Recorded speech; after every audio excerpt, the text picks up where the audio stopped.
The following program, The Russ Belville Show, is intended for responsible adults only. We advocate to the repeal of marijuana prohibition for adults.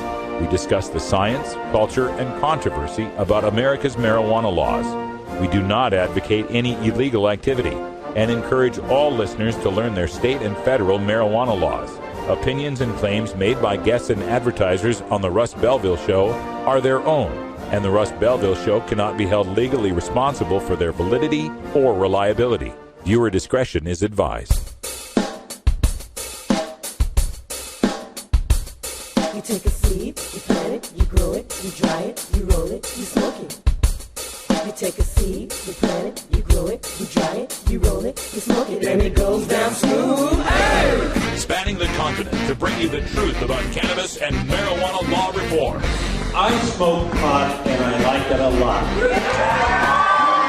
From the promise of legalization. And I think that we need to rethink and decriminalize our marijuana laws. To the agony of prohibition. One major responsibility is to encourage people to use less drugs. The Russ Belville Show, the voice of the marijuana nation. Yeah, I hear you had a question for me. Now, here's your host, Radical Russ Belville.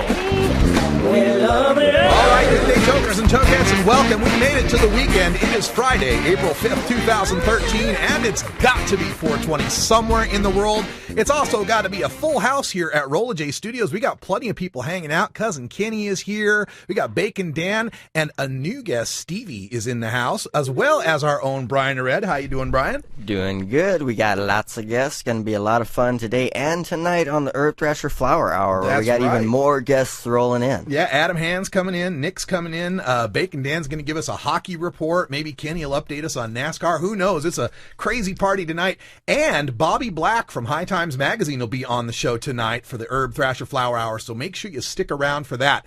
Before we get all to that, though, we've got a full show for today, a full 2 hours to give you.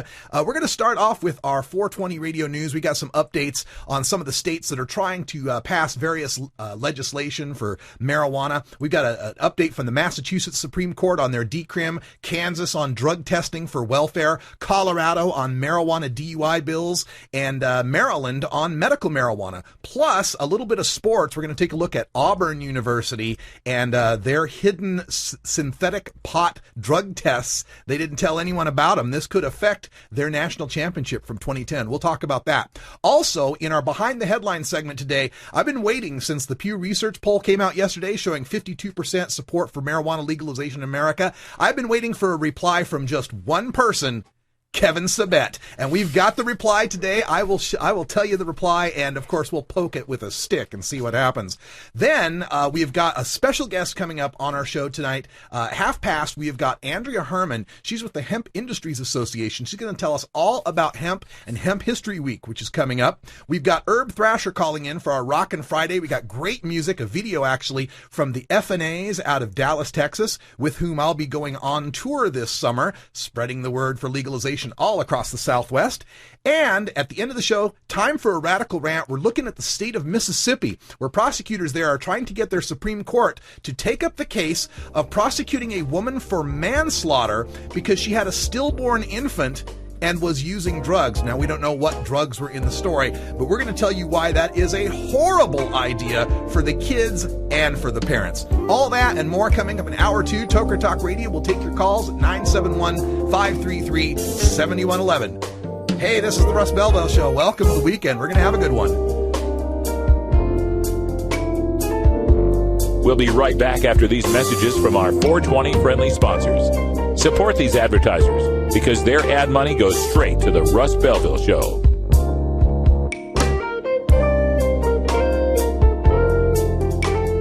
You're tuned into the Russ Belville Show, the voice of the marijuana nation.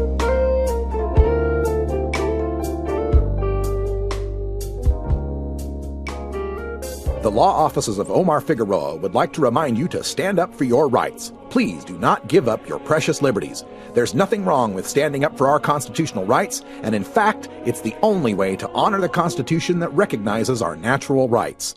Treat law enforcement with respect and respect the Constitution by standing up for your rights. If you are detained or arrested, stand up for your rights by repeating, I respectfully invoke all my legal and constitutional rights. I do not consent to any search and seizure. I want to remain silent, and I want to speak to my attorney, Omar Figueroa. Omar Figueroa has more than a decade of experience in federal and California courts and graduated from Yale University, Stanford Law School, and Trial Lawyers College. Please contact the law offices of Omar Figueroa at 415-489-0420 or 707-829-0215 or on the web at www.omarfigueroa.com.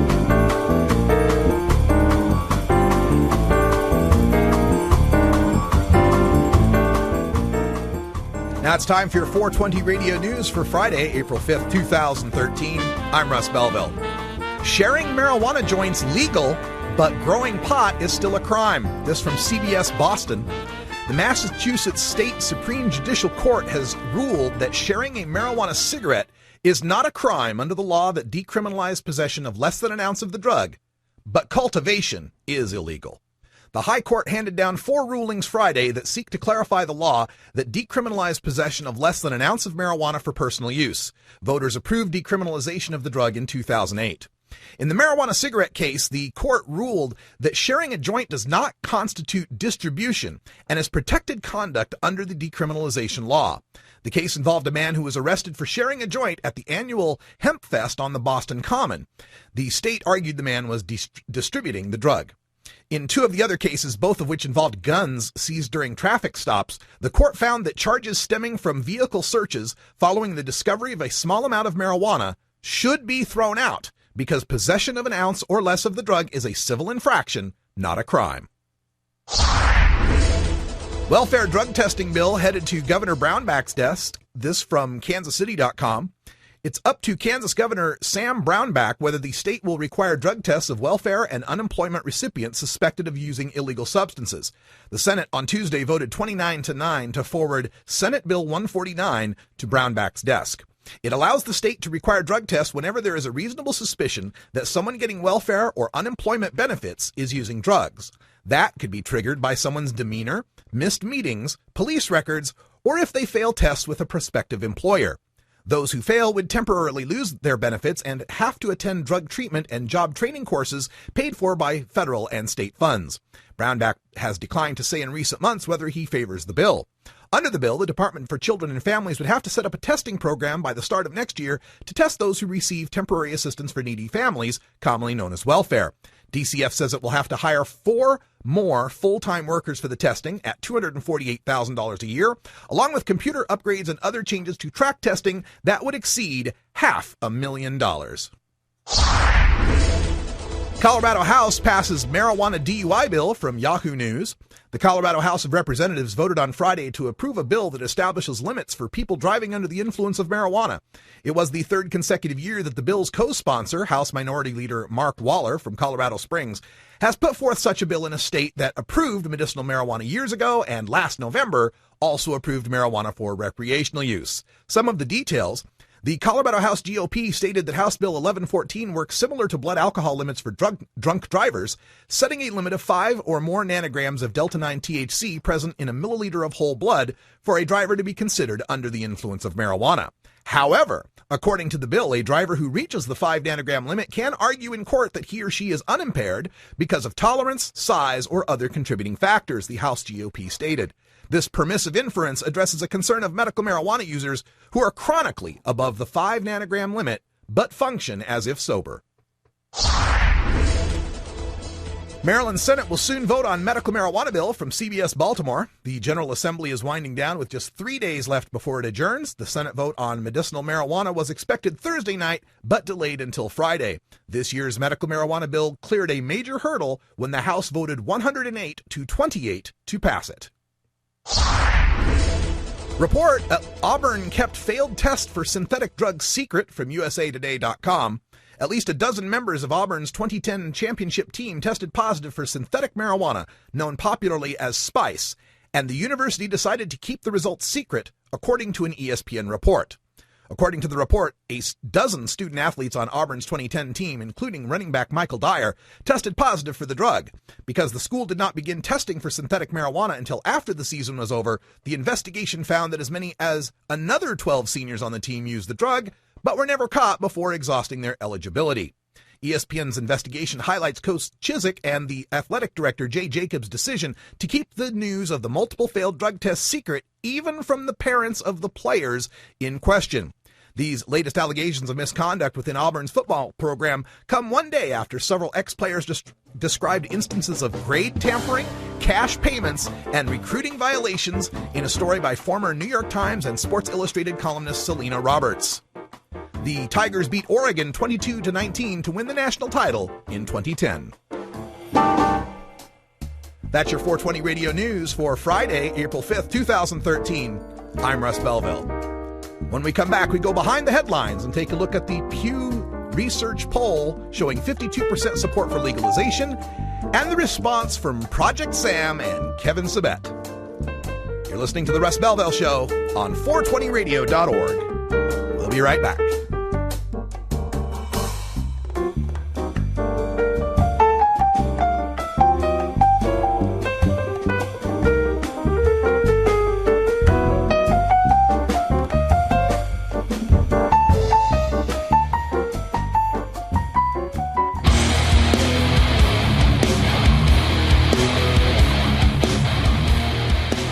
Herb Thrasher from the Herb Thrasher Flower Hour. Now get ready for Herb Age Designs for the proud cannabis consumer.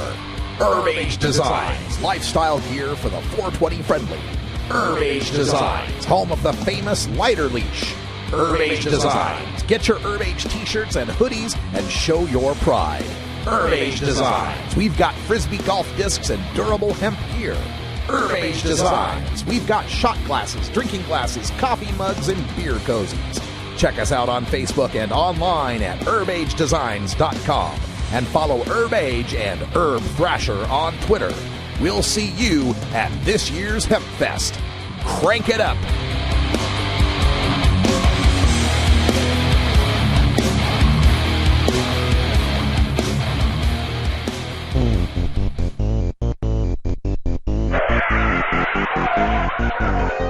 What's to keep somebody from getting all potted up on weed and then getting behind the wheel? The Russ Belville Show reminds you to never smoke and drive impaired. Hang out for a while. Share.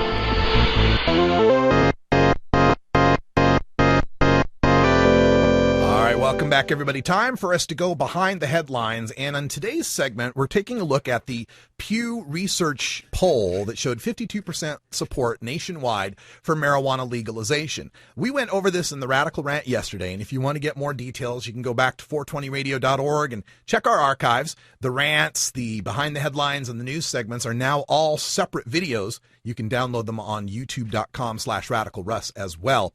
The response I've been waiting for, of course, has been from Kevin Sabet and Project Sam. Been waiting to see what they had to say about this because, of course, Kevin Sabet, for those of you who don't know, is probably the leading spokesperson for the Stop This Marijuana Legalization Train effort. And he posted yesterday Sam's statement on Pew poll on marijuana legalization. And I'll just read it to you in its entirety. It's not very long. This is what they think about 52% of Americans supporting marijuana legalization. Quote, "It is an indication, more than anything, of the careless discussion about legalization currently going on in this country. That discussion is being funded with millions of dollars from those who will profit off of legalization, marijuana's version of big tobacco, as they consistently downplay the harmful effects of marijuana. We owe it to ourselves to have a careful dialogue about the possible downsides of the legalization of marijuana, which includes healthcare costs, car accidents, mental illness, learning dysfunctions, and addiction. I'd like to know how many supporters in that poll realize that marijuana is at least 5 times stronger than it was 20 to 30 years ago, that it is related to emergency room admissions, poor learning outcomes for kids, and car crashes." All right, so that's a statement, and the first thing that caught my eye on this, as it usually does, is this well-funded marijuana legalization lobby, funded with millions and millions of dollars from big marijuana. Can I get some of that? Can we kick down a little here? Well-funded lobby? I got some rent to pay. But I wanted to just address a few of these things on this because, first of all, not only did this poll show 52% support for marijuana legalization, it showed a change from the poll they did in March of 2010 to the poll they did in March of 2013, a change over 3 years of 11 points in support. It went from 41% support to 52% support. And in every single demographic, men, women, white, black, Hispanic, young, old, educated or not, Republican, conservative, independent, tried marijuana, haven't tried marijuana, it didn't matter. In every demographic, support for marijuana legalization went up at least 6 points. In some demographics, as high as 16 or 17 points more support in the span of just those 3 years. Now, what has happened in the span of those 3 years, of course, is we've had statewide votes on marijuana legalization. I've told you for a long time that as long as we're talking about it, we're winning. And we put it on the ballot, even when it fails, we're winning. And if you look back to Prop 19 in California in 2010, and then in 2012, we had Oregon's Measure 80, Washington's I-502, and Colorado's Amendment 64, combined amongst all 4 state campaigns, a total of about $12.5 million were spent. $12.5 million. About half of that was Washington's I-502. Amendment 64 passed with about $1.8 million in campaign contributions. Prop 19 had about $4 million, and Measure 80, we were chronically underfunded. We had less than $500,000, and still got 46.5% support for legalizing as much marijuana as you want, anywhere you want, anytime you want, for any reason you want. Okay, so yeah, we're doing a hell of a job with our output when $12.5 million gets us 2 out of 4 winning elections, doesn't it? Now, compare this to the budgets of the ONDCP. With the ONDCP, going back to 1998, they had the Youth Anti-Drug Media Campaign, which originally appropriated for fiscal years 1998 through 2004 a total of $1.2 billion. That's right, with a B, $1.2 billion over that time. And you remember the ads that came out, the cartoon alien will take your girlfriend and your dog will be upset at you if you smoke pot. You remember all those ads, your egg in the frying pan and, destroying the dishes and all of those ads, which were shown by studies to not work. And in fact, in some demographics of kids actually get more of them to want to try drugs. $1.2 billion they've spent on these advertising programs. Now, their current budget isn't quite that much. It's down to $20 million. So compare the ONDCP, which has spent as much as $1.2 billion. And remember, when they were spending that money, there was a big scandal in the early 2000s where some of that money was being spent to surreptitiously input ONDCP propaganda into news programs, into shows like ER, into ESPN Sports Center. Yeah, so with all of that propaganda, the power of the federal government spreading these lies, throughout our news media, for some reason, they can't beat us when we're spending 1% of what they're spending on ad dollars. We've spent $12.5 million. They've spent $1.2 billion, and they can't beat a bunch of stoners? God, that's got to hurt, Kevin, doesn't it? That's really got to hurt. And the other thing that's really got to hurt is the fact that now we've got 2 states where marijuana is legal means there are 12 million Americans living somewhere where there's absolutely no punishment for their use of marijuana. And what a terrible example that provides to the other 48 states where there's 26.1 million adults who are smoking marijuana this year who look to their friends in Seattle and Denver and say, well, if they're not getting tested, if they're not getting tickets, if they're not going to jail, why should we? And that's what Project Sam is really fearing here. Not the healthcare costs of marijuana legalization, which, by the way, healthcare costs per cannabis user per year is about $20.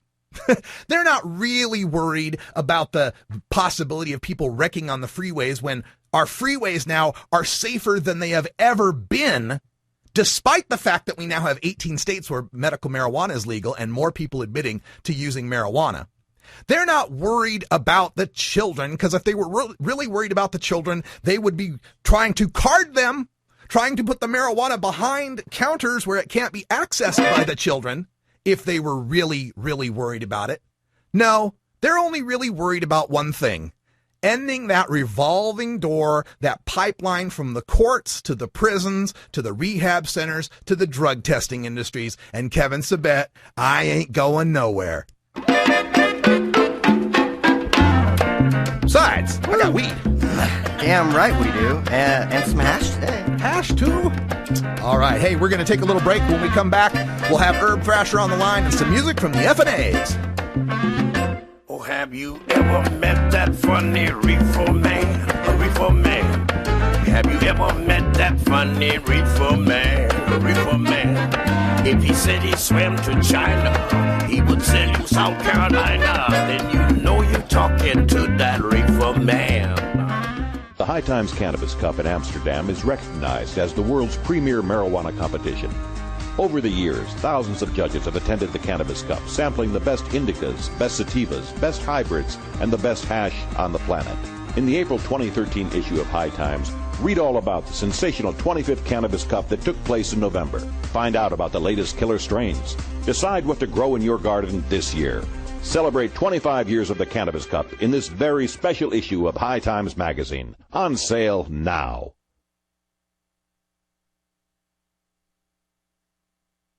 Fun.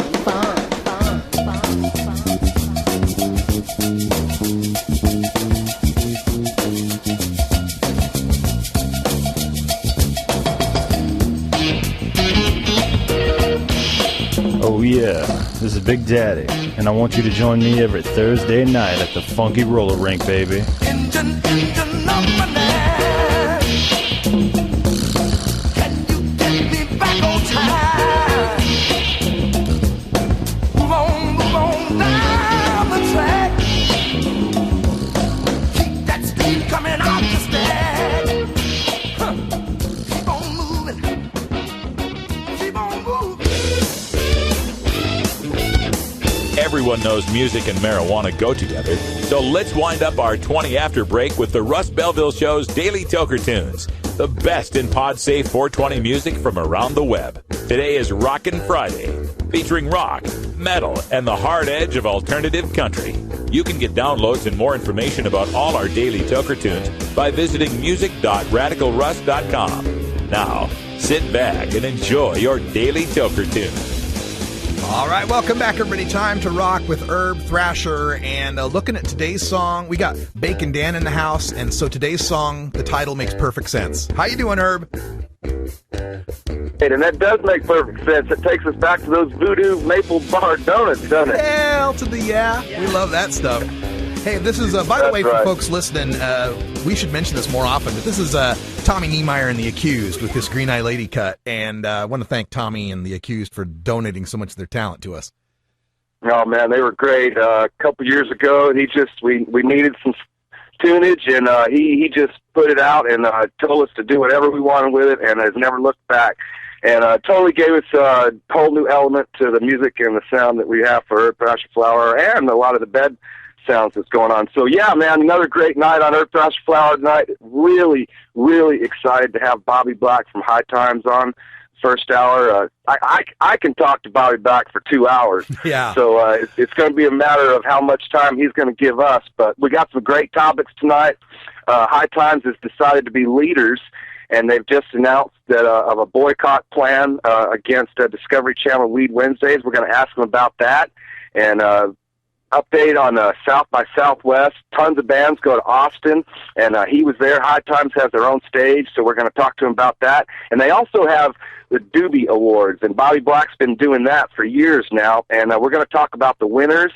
And that takes us to our Rockin' Friday song today, which is one of the winners in a band that you know very, very well from Dallas, Texas, is the F&As. And these guys, badass band. They've got so much going on in there. It's hard to really describe them, but they got a lot of funk, man, rock and reggae, a lot of Irish kind of style, and big band, you know, a lot of horns and just great sounds. They do so much for the cannabis community. They're real good friends with Dallas Fort Worth Normal chapter, And they just have a great vibe, and so congratulations to those guys goes out. I mean, they've been working so hard, and now they're starting to get a little bit acknowledged. And as you guys keep paying attention to the Russ Belville Show and Thrasher Show, you'll hear that Russ has big plans with these guys this summer. So we'll be talking about that throughout the shows, but he's going to go on tour with them, maybe 4 or 5 weeks. Not sure of the details yet, but he'll be giving that to you. And we're just glad to play their song, welcome them. We're going to have in studio tonight for Hour 2, Nick Valdez from Cascadia Concentrates and Adam Hand from Handmade and Bacon Dan, and we're just going to have a great time. So you guys join us tonight for the Herb Thrasher Flower Hour at 8 o'clock and enjoy this great tune right here from the Epinase. Sounds like Ozo Motley, Slightly Stupid, all in that realm. They have a great Facebook page. They're on Twitter, and you guys follow these guys, turn them up, and stay safe out there, folks. All right, here it is, the F&A's with Donut, performed live at Haley's Club.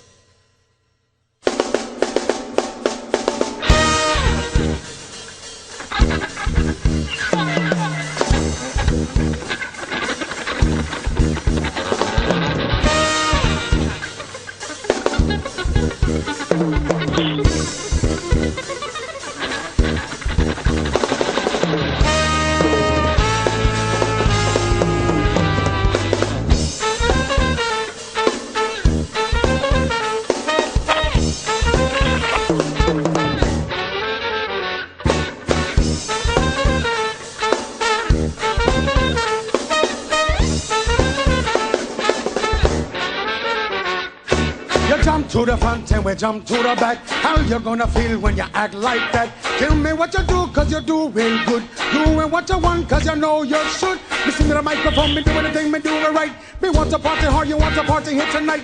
And we can do this thing because it's feeling kinda tight. And do what you do, cause it go out of sight. Everybody gon' gather round. Hear the music is going down. Do what you do, cause you know you found. Here at the donut shop, yeah!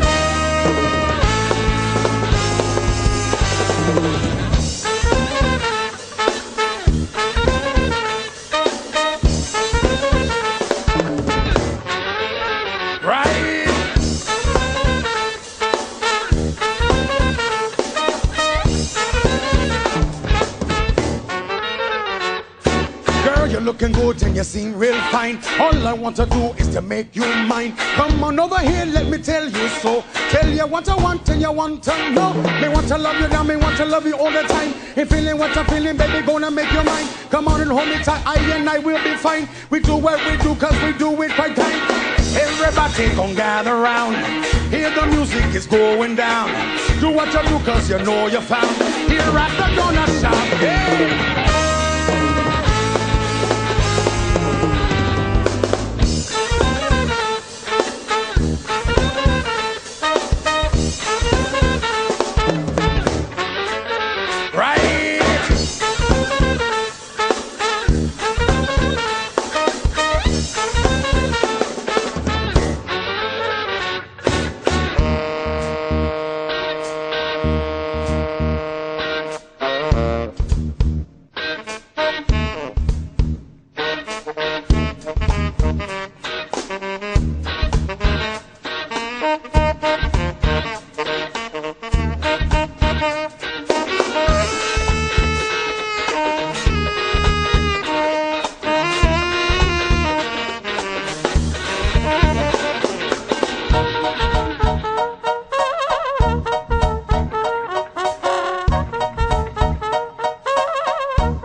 Yeah, I watch MTV all the time. They have the Rock Against Drug commercials, that whole campaign.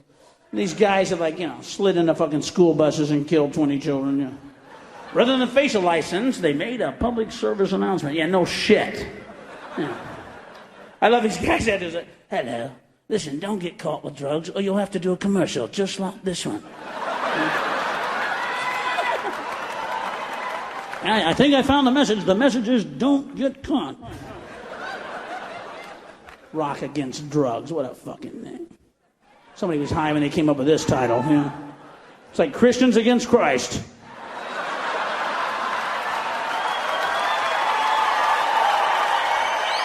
Rock created drugs. What are they talking about? They go together, folks. There is a peaceful solution called a peace revolution. And now let's take back America. Hi, this is Willie Nelson. Like millions of freedom-loving Americans, I'm a marijuana smoker, and I don't think that should be any of the government's business. There's absolutely nothing wrong with the responsible use of marijuana. The next time you light up, take the time to let your elected officials know how you feel. It's time we legalize marijuana and stop treating marijuana smokers like criminals. For more information on how you can help legalize marijuana, please contact NORML at norml.org.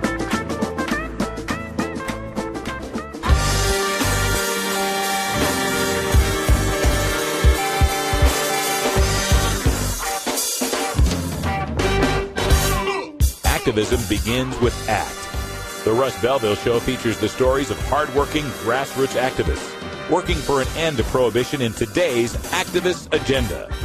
Welcome back, everyone. 31 after the hour, and I'm really excited to get to our next topic, which is Hemp History Week. This is something we've talked about in the past couple of years on the show. It's coming up again in June, and we've got a spokesperson from the Hemp Industries Association. Andrea Herman is with us. Andrea, welcome to the show.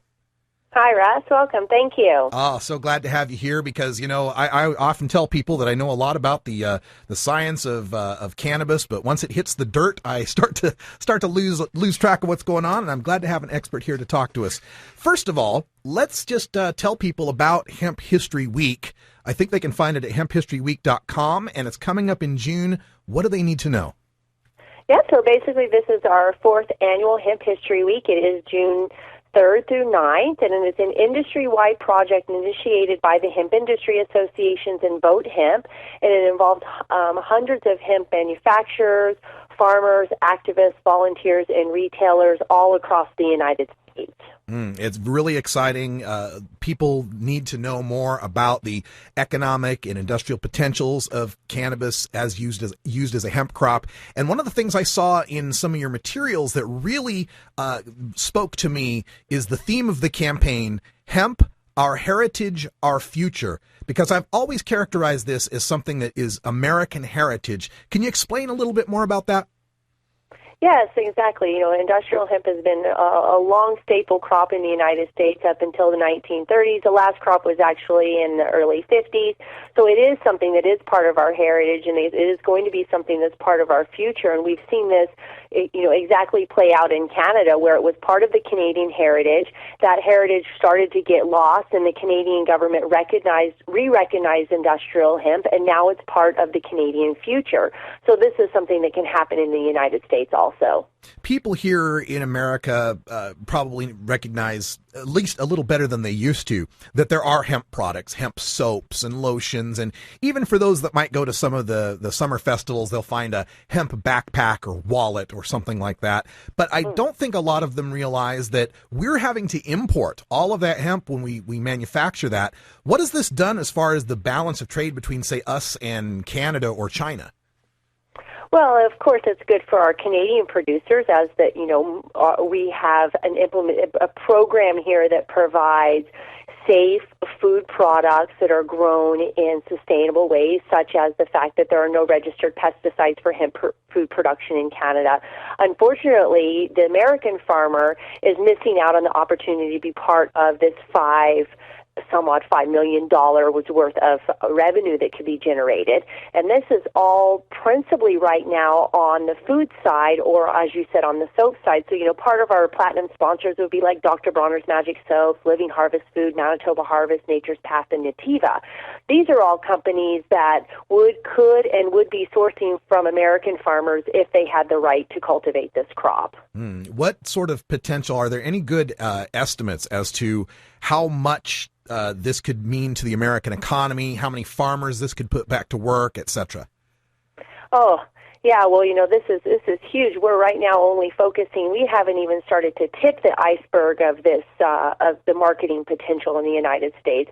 As I said, right now, and you had stated, we're principally focused right now on the food and on the oil for body care applications. We haven't even started getting into the thick of things when it comes to building applications and textiles. You look at a company like Enviro Textiles based out of Colorado.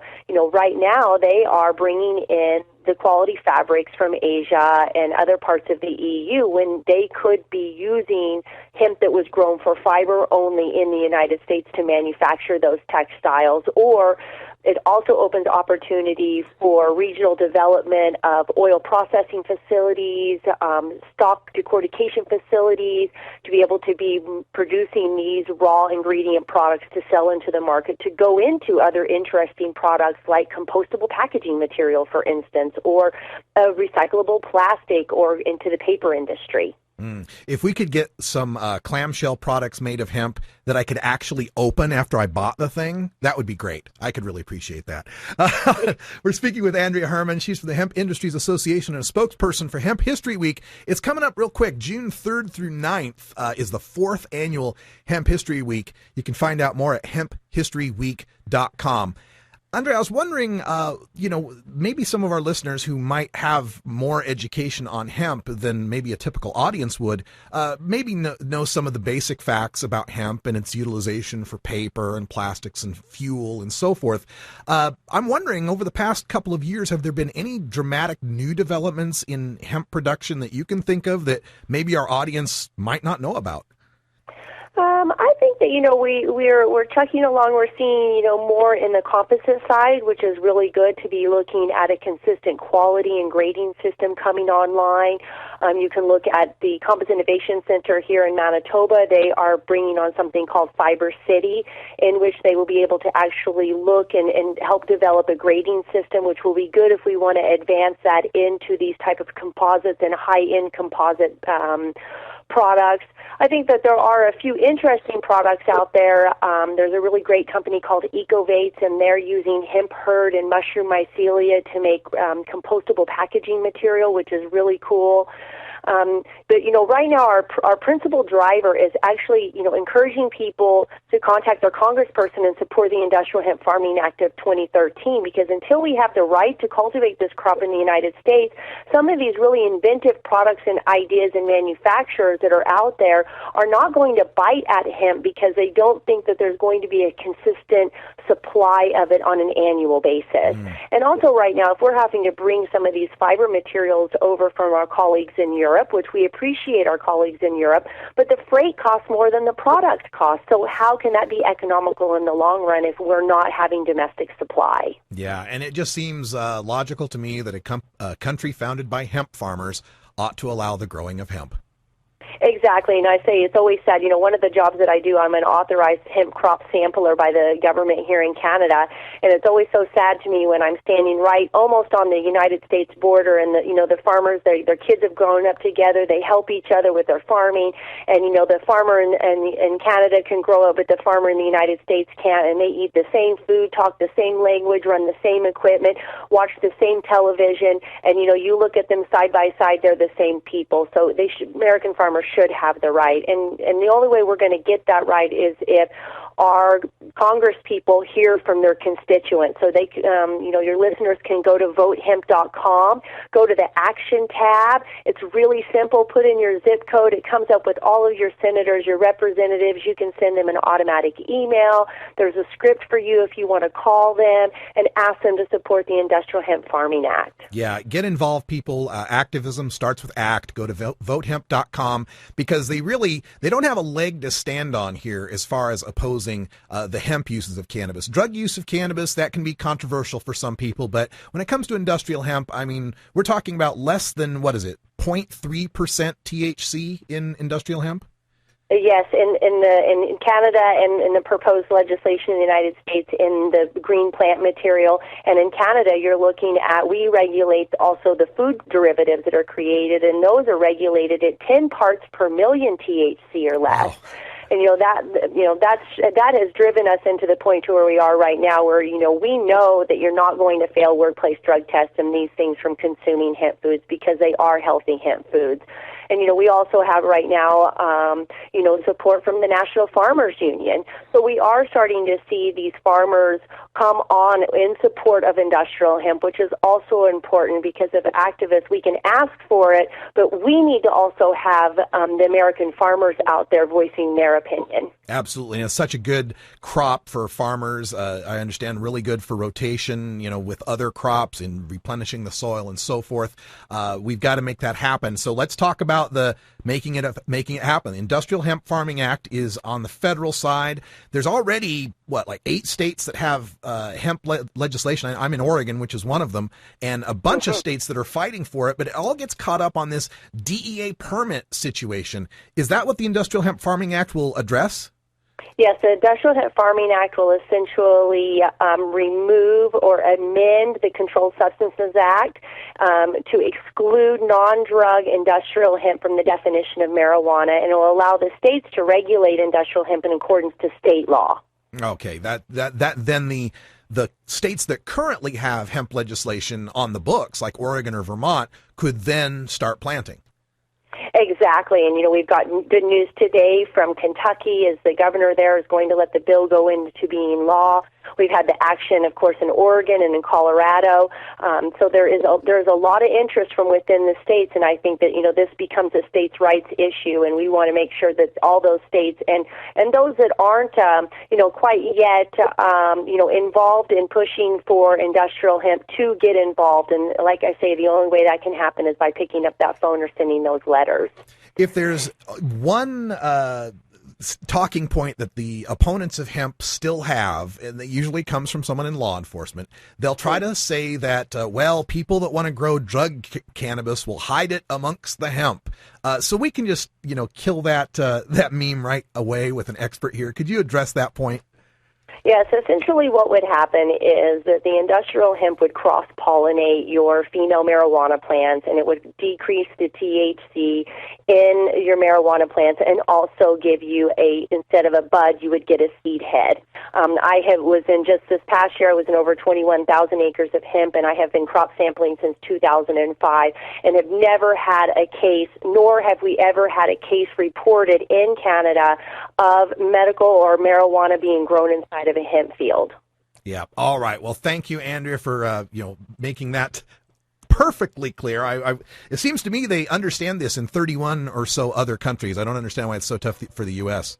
Yes, and like I always say, law enforcement in the United States are no different than our law enforcement here in Canada. They are, intended to keep the peace, and, hemp is a non-issue. And, there's so many ways that people can get involved with things like Hemp History Week. You can set up a table to get involved. You can connect with your local farming community. You can, do a concert or an art walk. You can become a part of hosting a movie screening. And there's a complete toolkit that's available on the Hemp History Week website. You can go and look to see what events are going on in your area.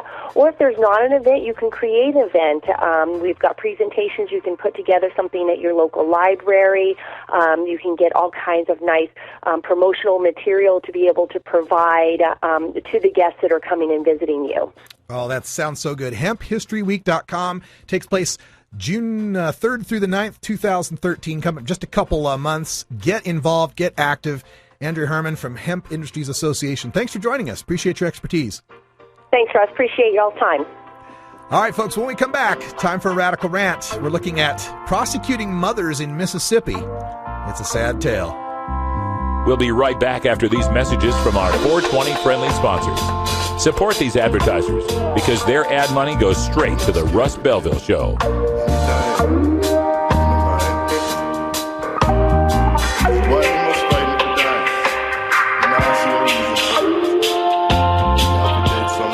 You're tuned into the Russ Belville Show, the voice of the marijuana nation.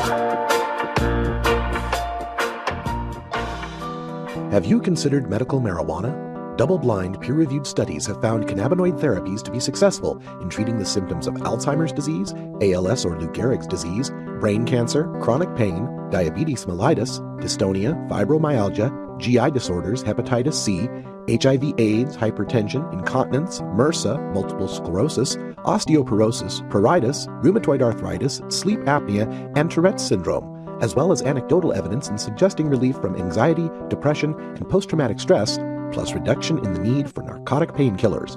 Side effects from medical marijuana can include euphoria, relaxation, anxiety, panic reaction, paranoia, tachycardia, dry eyes, dry mouth, concentration and reaction time impairments, appetite increase, and in some U.S. states, arrest and incarceration. But medical marijuana is non-toxic and cannot cause overdose. Medical marijuana, it's not for everyone, but ask your doctor if medical marijuana may be right for you. Respect the law, but know your rights. And share if you can. Ask me any question, I'm gonna plead the fifth. Unless you asking me if I wanna smoke a spliff, then I'll be coming over. I'm gonna take a lift. You know I leave you feeling like you got a touch of the gift. Yeah. Brian the Red, and you're listening to 420radio.org. So get a little irie.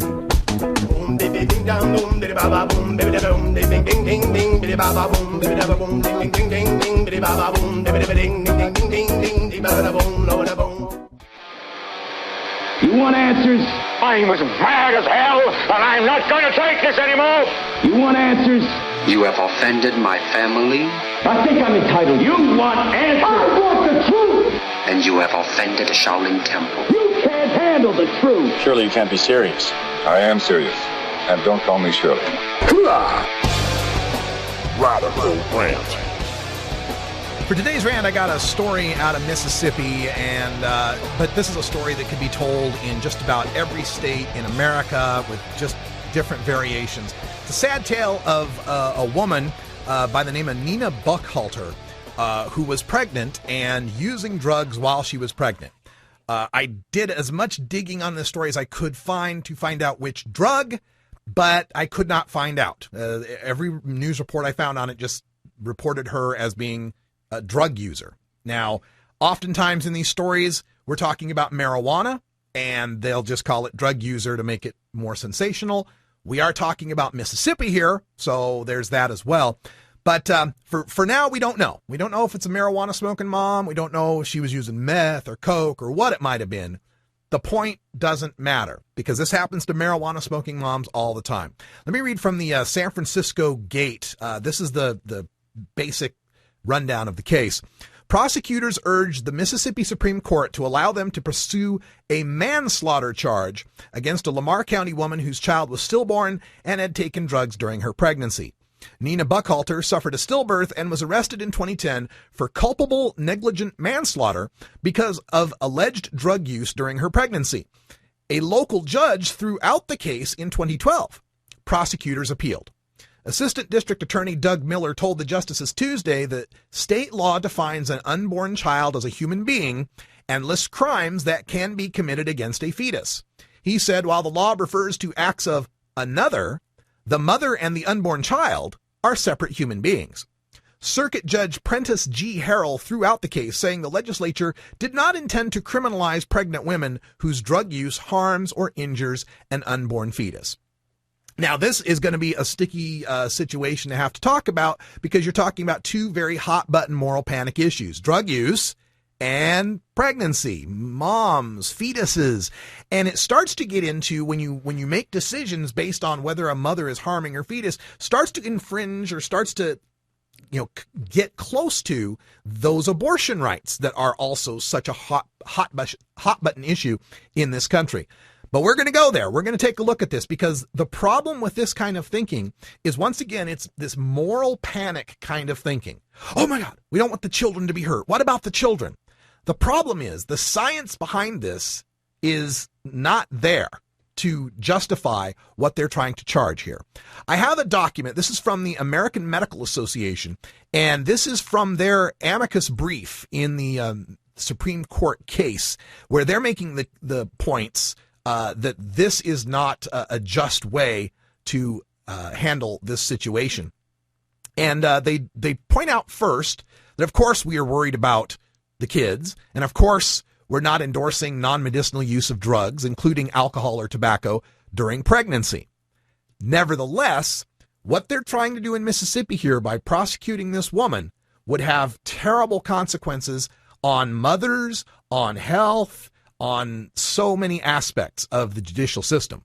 Now, here is part of their arguments against. I just wanted to bring this up. First of all, the prosecution is not substantiated by the evidence.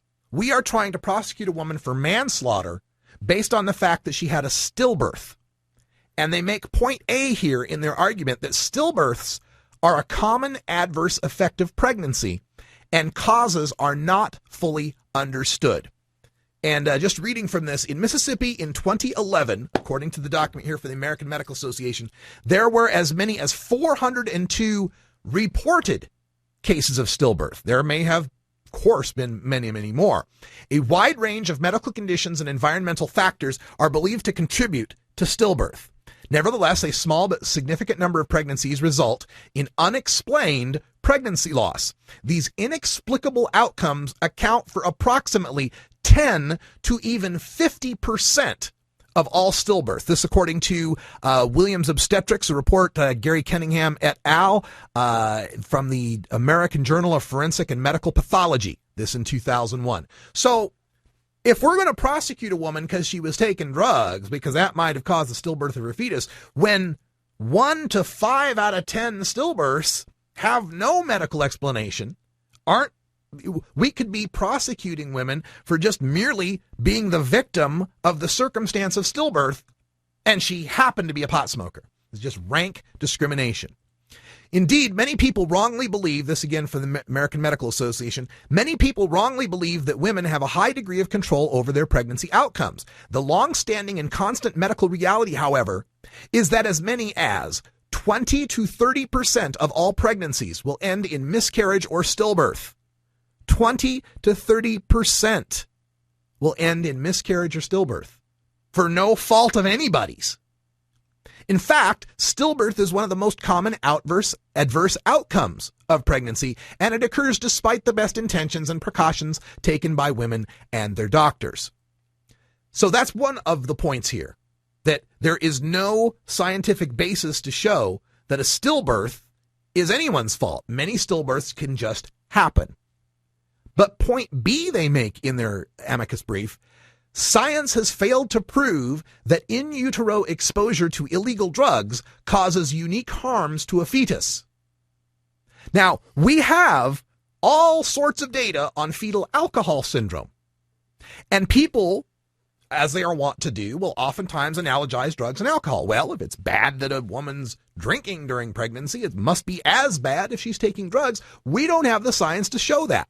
As they write for the American Medical Association again, in spite of myths and misconceptions, science has failed to prove that in utero exposure to illegal drugs, such as methamphetamine, causes unique harms distinguishable from those caused by other uncontrollable factors. In 2005, a national expert panel reviewed published studies about the developmental effects of prenatal exposure to meth and related drugs and concluded that, quote, the data regarding illicit methamphetamine are insufficient to draw conclusions concerning developmental toxicity in humans. There's just no science behind it. Now, this is not to say go snort a rail, if you're pregnant. This is not to say, doing 8 balls and smoking opium is the right thing to do if you're pregnant. What we're saying here is you cannot show that causes any more chance of harm to the fetus than other uncontrollable and unexplained factors. Now, in their second part, that pays attention to the fact that, we can't even prove that what she did as a pregnant mom harmed her fetus. The second part is to show that prosecuting this woman under the state's manslaughter statute will harm other mothers and children. The American Medical Association writes, the prosecution of those who suffer stillbirths will undermine the quality and accessibility of health care for many pregnant women. Every leading medical organization and governmental body to consider this issue has concluded that responding to drug use during pregnancy through criminal sanction is likely to undermine the health of pregnant women and children. This is American Medical Association's Legal Intervention During Pregnancy, Journal of the AMA, and part of their resolutions from 2001, as well as the American Psychiatric Association's Care of Pregnant and Newly Delivered Women Addicts. So every leading medical organization says punishing pregnant women for using drugs while pregnant only makes things worse for the mothers and the kids. This is true, they continue, even if the unsupported claim of harm from exposure to drugs is true, because fear of prosecution operates as a deterrent to pursuing drug treatment, prenatal care, and labor and delivery care, and discourages disclosure of critical medical information to health professionals, which anybody with half a mind can understand how this works. You're pregnant, you got a drug habit perhaps. Knowing that you could get busted for that, knowing that you could get prosecuted for manslaughter to your child at worst, or at best have Child Protective Services come and take them away from you, is going to lead lots of mothers to want to lie about their habit, to not want to seek any help for their habit, to not want to seek any medical care whatsoever, lest the doctor find out something from a blood test or a urine test. And what good is that doing the kids who would benefit from that prenatal care? Not a whole lot. And that's what the American Medical Association continues to say. This prosecution will deter drug-dependent pregnant women from seeking health care. And more to the point for our show, we all understand that the detection of drugs in the urine is so much easier for marijuana than the other meth, coke, heroin, all the other drugs out there.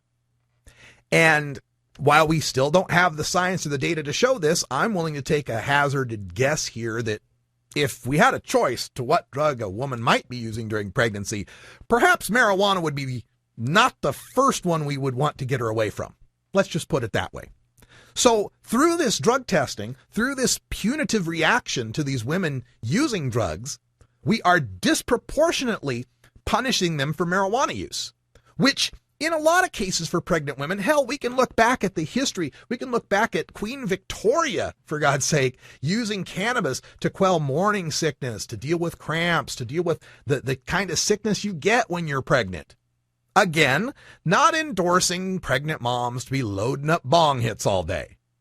But I tend to think maybe a puff or two off of a joint for a mom with morning sickness might be better than a bunch of Imodium or Pepto or any number of antiemetics they might prescribe for her that have a laundry list of side effects that go on the second page of the magazine. It's time to get sensible about this and understand that the best way of dealing with any of the negative repercussions of drug use is through education, is through understanding and treatment, not through criminal prosecution. You make the problems with marijuana worse, and you add an extra layer of prohibition problems that never would have existed in the first place. This case is Nina Buckhalter, it's state of Mississippi versus Nina Buckhalter, and we will have some links to that up on our blog at radicalruss.com.